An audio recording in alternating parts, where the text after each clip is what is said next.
Mesdames, Messieurs, c'est la deuxième partie de cette émission où il est très crucial de revenir avec un élu, des élus sur la crise sécuritaire, mais également l'engagement national aujourd'hui en République démocratique du Congo. Je vous prie de suivre cette deuxième partie, commencée la semaine dernière. Avec vous, nous allons la finir en cette semaine. Je vous prie de suivre.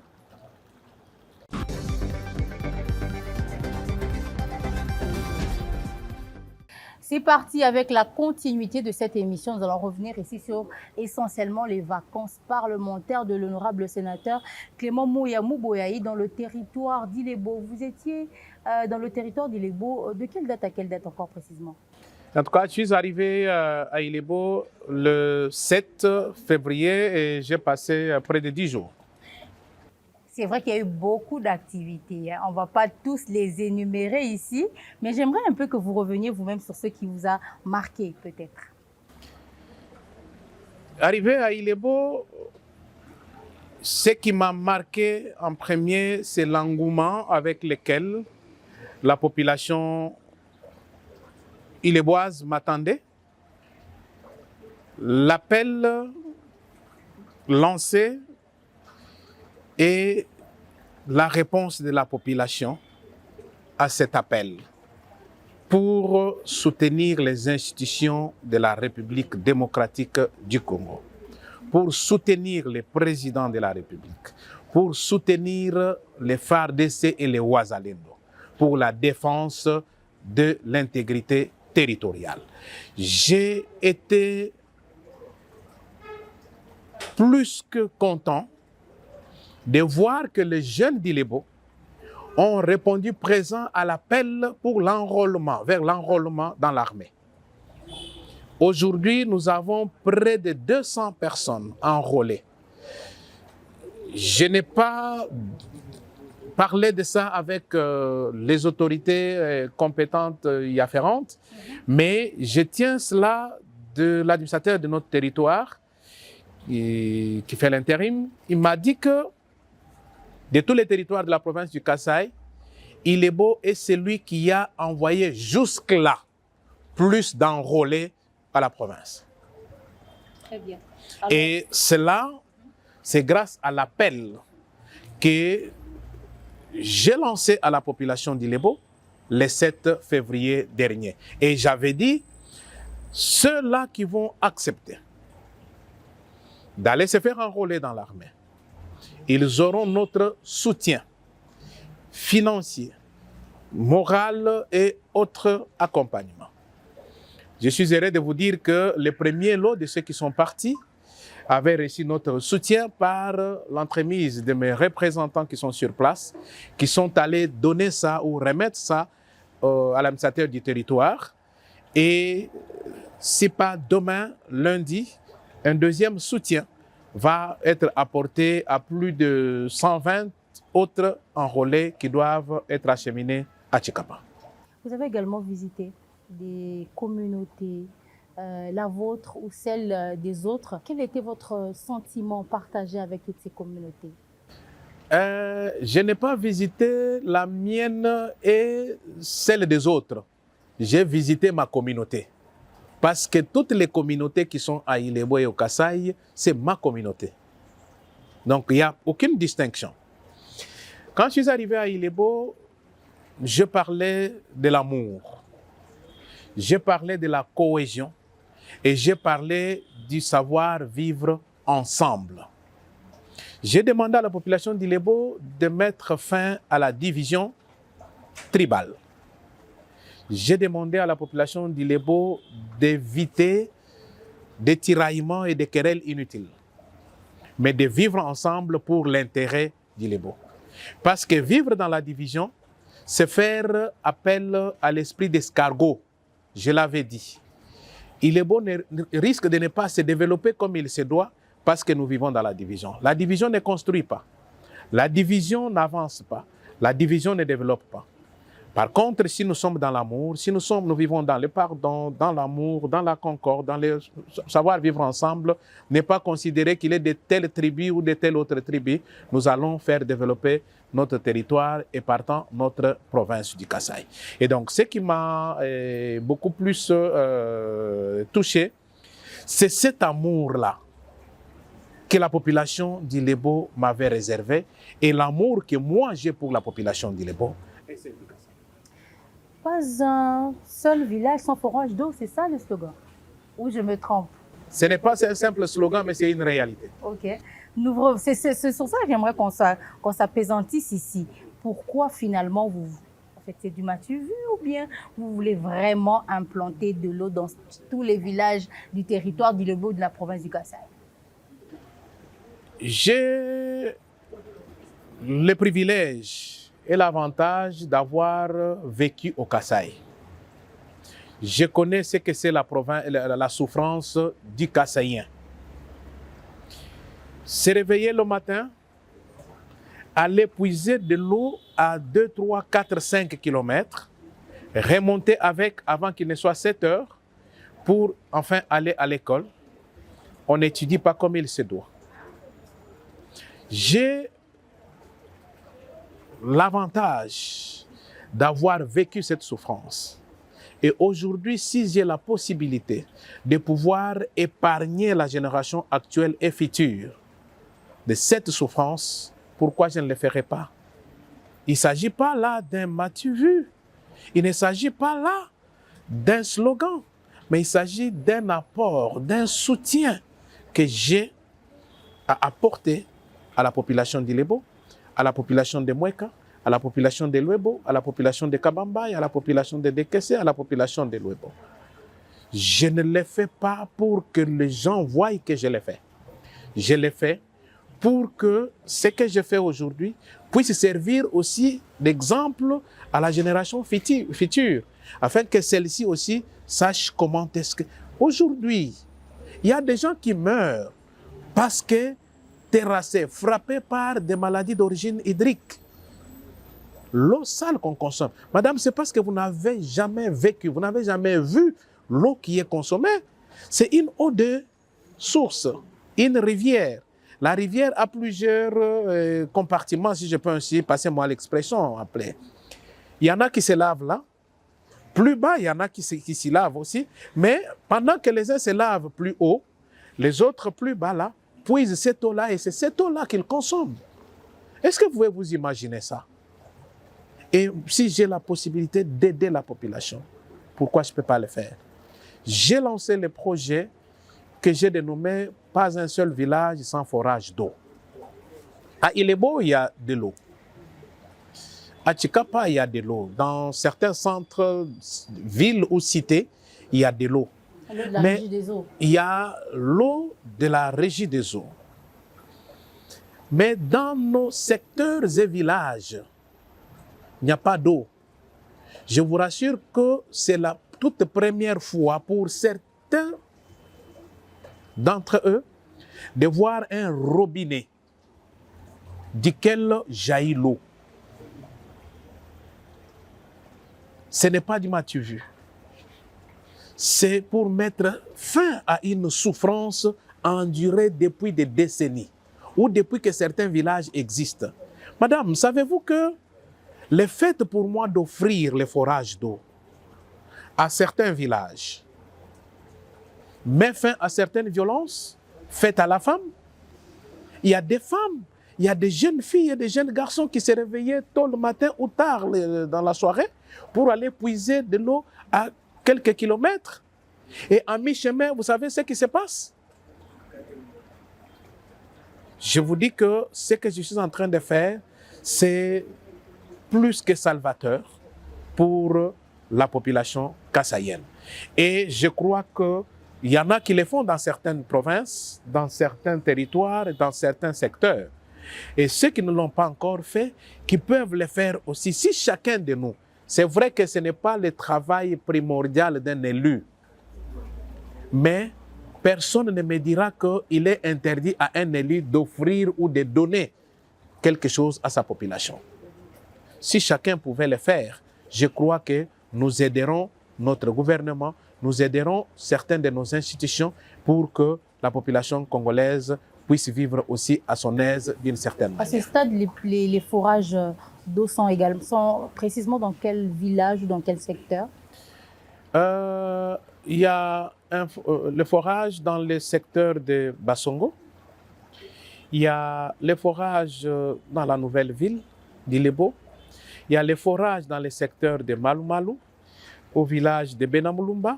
Il y a 5 points de forage d'eau qui existent aujourd'hui.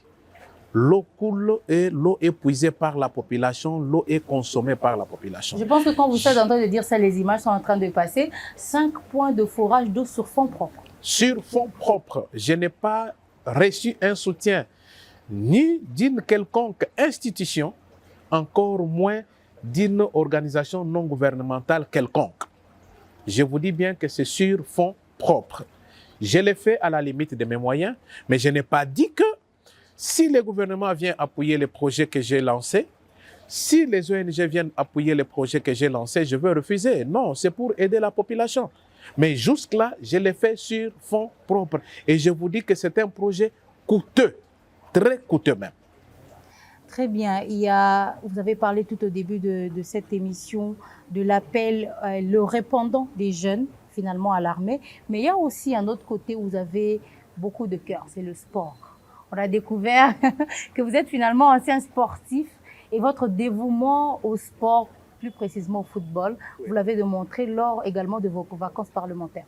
Bien évidemment, je suis un amoureux du foot. À part les léopards, vous soutenez quelle équipe? On ne va pas vous demander ça. Non, pour moi, tout le monde sait, tout celui qui me connaît sait que je suis barcelonais.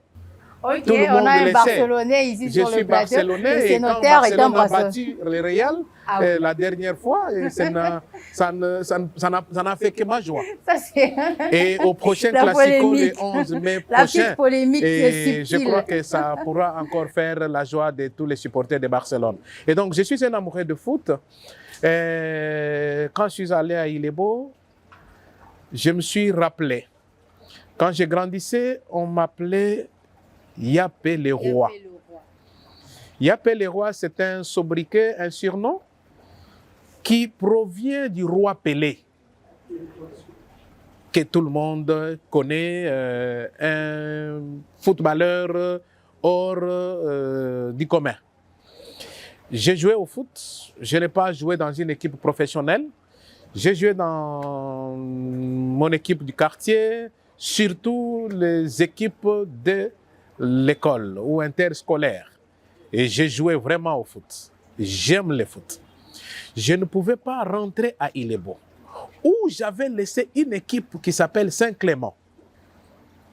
Je ne pouvais pas retourner en ma qualité de sénateur sans pour autant jeter un coup d'œil au football. Je suis arrivé, j'ai amené les équipements de foot pour les équipes d'Ilebo. Non seulement des vareuses, des bas, mais aussi des bottines. J'ai pensé aussi aux arbitres. J'ai pensé au filet, au ballon et tout ce qui accompagne une équipe de football. Et tout ce qui accompagne un stade de football. Du moins, ce que j'ai pu avoir jusque-là. Et au-delà de cela, j'ai apporté des ballons pour non seulement les équipes qui existent dans l'entente du territoire, mais aussi pour les équipes de différents villages. J'ai donné des ballons dans différents villages où je suis parti et les équipements, je vais dire des vareuses, vont suivre et je vais les faire comme ça. J'ai organisé un mini-championnat à Ilebo dénommé Étienne Tshisekedi Wamulumba. Les équipes du quartier ont joué et la première équipe, curieusement, c'était l'équipe du quartier de mon école où j'ai obtenu mon diplôme d'État. FC Chileya, qui a remporté et qui a eu son enveloppe et qui a eu tout ce qu'elle pouvait avoir, cette équipe. Et les autres équipes, toutes les équipes engagées dans ces mini-championnats ont eu leur enveloppe. Pourquoi finalement autant de dévouement à la jeunesse dans le sport? Justement, la jeunesse, c'est l'avenir de demain. L'espoir de ces pays réside dans la jeunesse. Aujourd'hui, il suffit seulement de voir quand il y a un match de foot, les Léopards jouent contre telle ou telle autre équipe ou de tel ou tel autre pays. Il faut voir, c'est comme si le soleil va s'arrêter. Tout le monde est devant son petit écran pour voir comment les joueurs jouent. Pourquoi pas demain voir ces jeunes d'aujourd'hui jouer dans les équipes de renommée de notre pays comme les Vita, Mazembe, Imana, ainsi de suite, pourquoi ne pas jouer à notre équipe nationale, les Léopards, et pourquoi pas demain voir un ressortissant d'Ilebo, un ressortissant de Chikapa, un ressortissant de Mweka, de Luebo, de Kessé, jouer au sein du FC Barcelone. C'est notre souhait. Il faut soutenir ces jeunes. Nous avons des talents et nous en avons vraiment. Il faudrait que ces talents soient exposés pour que demain, après-demain, ils puissent jouer dans de grandes équipes. Aujourd'hui, si vous regardez ce que le football amène dans un pays comme l'Espagne, vous ne pouvez pas vous imaginer. C'est de loin plus que le budget de certains pays. Je pense que soutenir la jeunesse, soutenir le football, c'est espérer à un avenir meilleur pour ces jeunes d'aujourd'hui. Vous avez également promis de reconstruire ou bien de construire le stade. Oui. Vous allez au-delà de vos prérogatives de sénateur, finalement. Construire le stade, c'est les prérogatives de quel citoyen? Je l'ai dit ici, il n'est pas écrit dans la Constitution, ni dans le règlement intérieur du Sénat, que les sénateurs ne peuvent pas offrir un stade, ne peuvent pas offrir un équipement de football, ne peut pas offrir les forages, ne peut pas soutenir. Pourquoi vous ne pouvez pas me dire, pourquoi vous ne m'avez pas dit que je vais au-delà de mes prérogatives quand j'ai soutenu les élèves finalistes en payant leur Minerval? Pourquoi vous ne m'avez pas dit que je suis allé au-delà de mes prérogatives quand j'ai payé les frais d'hospitalisation et même d'opération pour les malades qui étaient bloqués à l'hôpital général de référence d'Ilebo ou à l'hôpital de la SNCC à Ilebo? Pourquoi vous ne me dites pas ça? Vous me dites seulement quand j'offre les stades. J'ai vu les stades Solbena. J'ai joué, je me suis entraîné dans ces stades-là. Je connais ces stades-là. Mais je vous dis, l'état dans lequel j'ai vu ces stades-là, c'était pitoyable. Comment voulez-vous que des gens viennent construire au mur du stade et prennent les tuyaux qui viennent des installations sanitaires pour renvoyer ça dans les stades? J'ai dit, je vais le faire. Je vais soutenir. Je vais construire ou faire construire ces stades-là avec le peu de moyens que je peux avoir, soit de ma profession d'avocat, comme avocat, soit de mes émoluments. Je vais enlever un pourcentage quelconque pour qu'on puisse construire ces stades-là. Je suis fier du stade que j'ai vu à Mweka.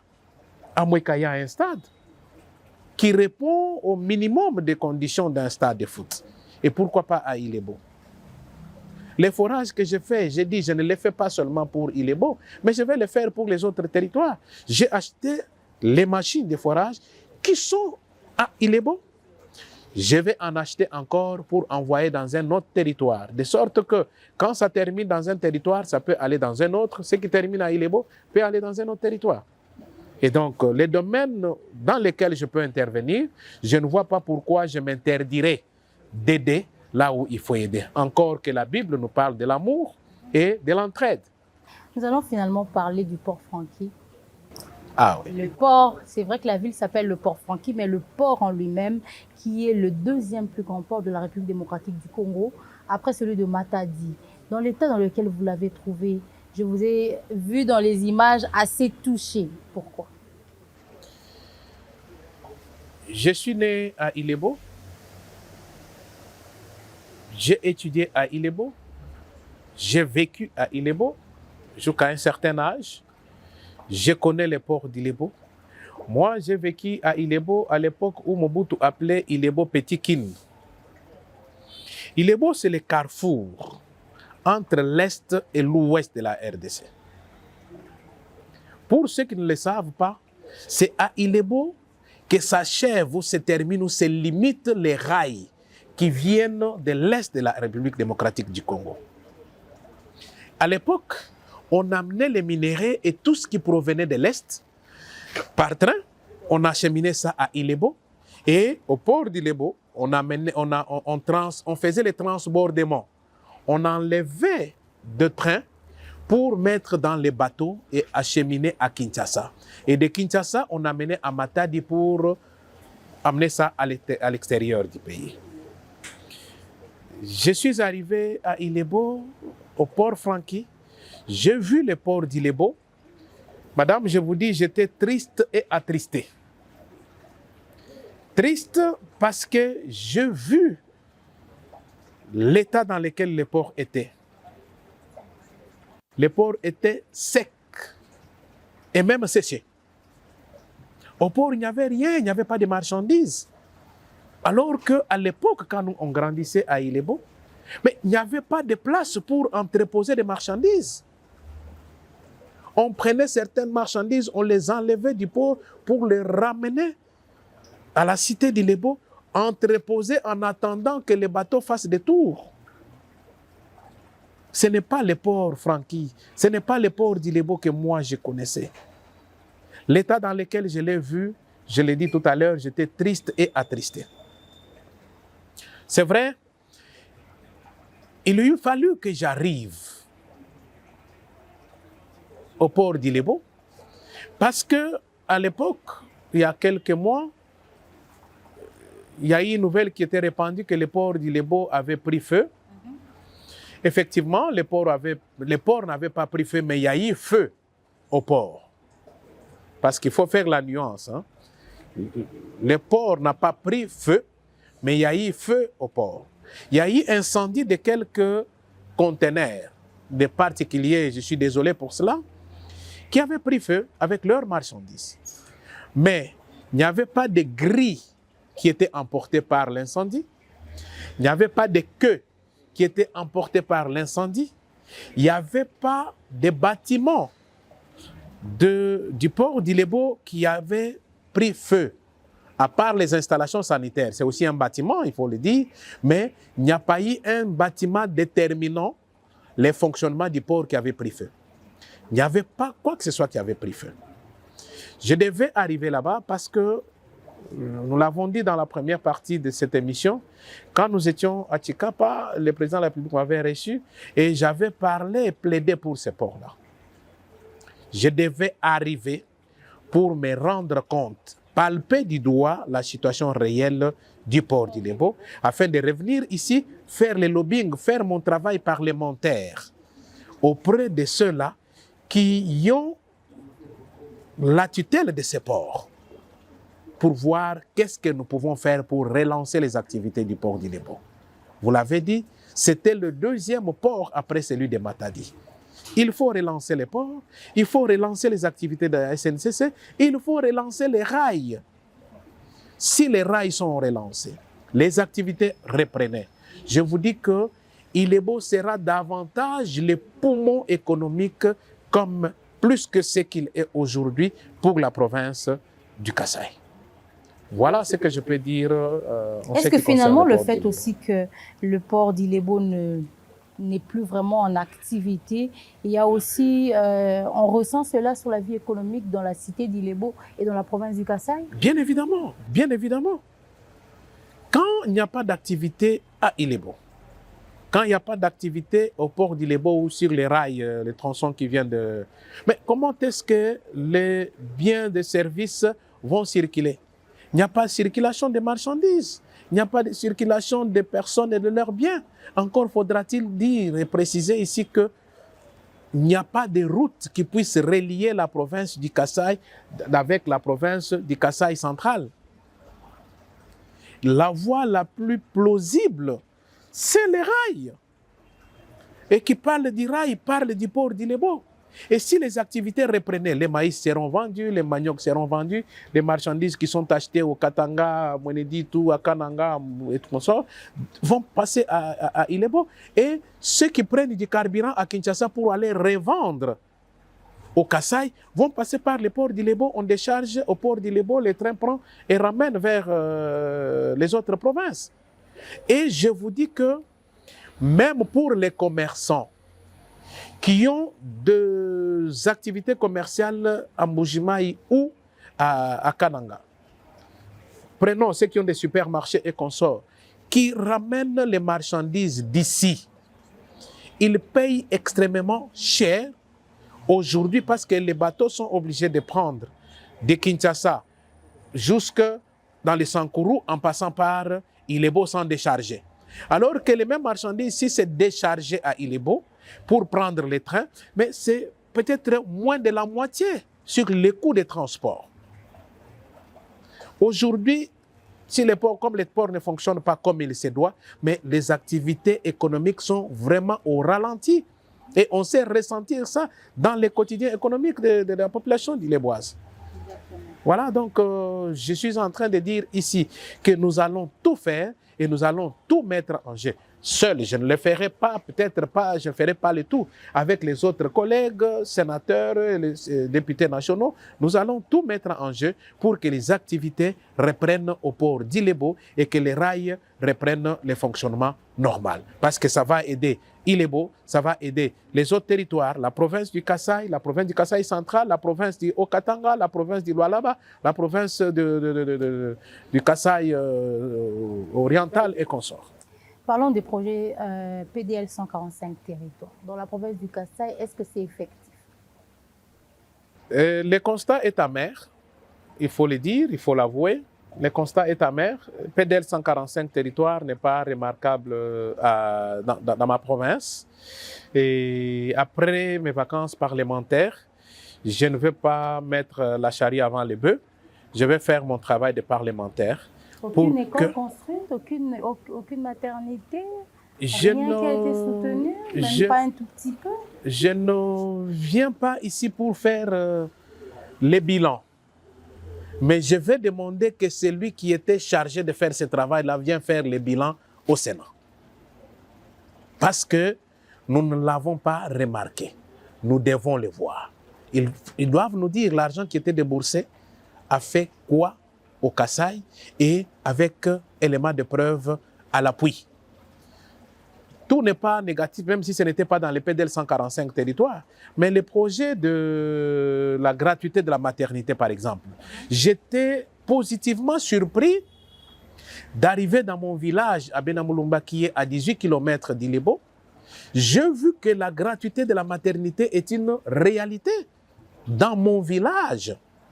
Je ne parle pas du territoire, de la cité d'Ilebo. Je ne parle pas du secteur de Malo-Malo. Je parle de mon village, Benamulumba. La gratuité de la maternité est une réalité. Les femmes accouchent sans payer un seul rond. J'ai posé cette question, j'étais positivement surpris. À Ilebo, le médecin directeur de l'hôpital général de référence d'Ilebo m'a dit la même chose. Et dans les autres secteurs, c'est une réalité. Il y a des points positifs, il y a aussi des points négatifs. La gratuité de l'enseignement est une réalité dans ma province. Je reviens de mes vacances parlementaires. À Ilebo, il y a la gratuité de l'enseignement primaire, bien évidemment. Et dans mon secteur de Malo-Malo, dans mon village à Benamulumba, c'est la gratuité. Et c'est une réalité. Et sur ce coup-là, il faut dire coup de chapeau au ministre de l'enseignement primaire, secondaire, professionnel, au ministre de la Santé. Et là où il faut apprécier, il faut apprécier. Et là où il faut critiquer, il faut critiquer. Nous sommes en train de chuter peut-être deux petites questions. La première, le mois de mars. On est en plein mois de mars. Quelle est votre place? Quelle est la place que finalement vous accordez aux genre ou à la femme? Dans quelques heures, nous entamons le mois de mars. Et les gens occupent une place particulière auprès de moi. La femme, c'est celle-là qui mérite tout. La femme est notre mère. La femme, c'est celle-là qui nous a portés pendant 9 mois dans son ventre. La femme, c'est celle-là qui nous a appris à parler. La femme, c'est celle-là qui nous a appris à manger. La femme, c'est celle-là qui nous a appris nos premiers pas. Odama, ô ma mère. Odama, ô la femme. Je ne voudrais pas ici qu'on réduise la femme au mois de mars. Je ne voudrais pas qu'on réduise la femme au mois de mars. Mais je voudrais plutôt qu'on réduise la femme à toute la vie. Elle mérite toute la vie. Elle ne mérite pas le mois de mars. Voilà la place qu'occupe la femme. La toute dernière question. Vous êtes en pré-campagne apparemment. Vous êtes en campagne ou en pré-campagne. Est-ce que les sénateurs, c'est la question qui se pose, vont aussi en vacances parlementaires? Et vous, on a vu les foules, on a l'impression que vous êtes en pré-campagne. Merci beaucoup. Vous avez vu des foules, les images les témoignent. Le soleil s'était arrêté à Ilebo quand je suis arrivé. Le soleil s'est arrêté partout où je suis passé. Et jeunes et vieux étaient venus pour écouter le message que nous avons apporté, qui s'était résumé en 3 points. Le soutien à nos institutions pour la défense de l'intégrité territoriale, ainsi que l'appel à l'enrôlement dans l'armée pour les jeunes, l'amour de la patrie, la cohésion nationale, et tous derrière le président de la République et les autres institutions de notre pays pour que nous boutions dehors l'agresseur et ses supplétifs. Et aussi pour que nous sachions que la politique ne doit pas nous diviser. Nous devons mettre fin à la politique de division, à la politique tribale, à la politique politicienne. Nous devons aimer notre peuple, nous devons aimer la population et nous devons aimer notre pays. Je ne suis pas en campagne ni en pré-campagne. Les sénateurs n'ont pas été élus de manière directe par la population. Mais nous sommes les élus des élus. C'est-à-dire, ceux-là qui ont été élus par la population, c'est eux qui nous ont élus, nous. S'il faut battre campagne, je dois retourner auprès des élus, des députés provinciaux. Mais ici, il n'est pas interdit à un sénateur d'appuyer sa population, d'aider sa population. Je n'étais pas parti en pré-campagne, mais j'étais allé récolter les desiderata de mon peuple.